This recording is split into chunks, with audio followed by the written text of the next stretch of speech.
Id-diskors tal-President tal-Kummissjoni Ewropea magħruf bħala the State of the Union kien iddominat mit-tema tal-immigrazzjoni, riflessjoni tal-istat li tinsab fih l-Unjoni Ewropea bħalissa. Il-President Jean-Claude Juncker tkellem dwar pjan ġdid biex 120,000 refuġjati ikunu rilokati fost il-pajjiżi tal-Unjoni Ewropea. B'hekk dawn jiżdiedu mal-40,000 immigrant li kien intlaħaq ftehim dwar ir-rilokazzjoni tagħhom fix-xhur li għaddew. Hawn l-appell ta' Juncker kien ċar ħafna. This has to be done in a compulsory way. It's 160,000. That's the number Europeans have to take in charge and have to take in their arms. And I really hope that this time everyone will be on board.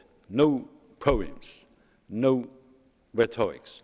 Action is what is needed for the time being. Juncker sostna li l-Unjoni Ewropea għandha tħares lejn politika ta' appoġġ u inklużjoni li tagħti tama lir refuġjati li qed jaħarbu l-gwerra f'pajjiżhom. Għaldaqstant għandu jkun hemm tibdiliet meħtieġa biex ir-refuġjati jsibuha iktar faċli jsibu xogħol fil-pajjiż li jospithom. Dwar l-operazzjoni Frontex, Juncker stqarr li sal-aħħar tas-sena se jitħabbar pjan ambizzjuż biex tkompli tissaħħaħ din is-sistema ta' gwardja kostali.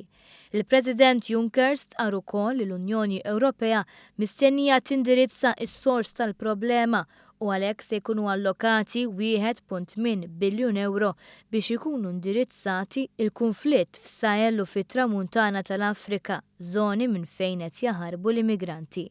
Fuq kollox Juncker ammetta li l-Unjoni Ewropea mhix għaddejja minn żmien sabiħ. Għalhekk quddiem il-membri tal-Parlament Ewropew iddikjara li issa wasal iż-żmien li ninaqdu u nieħdu azzjoni.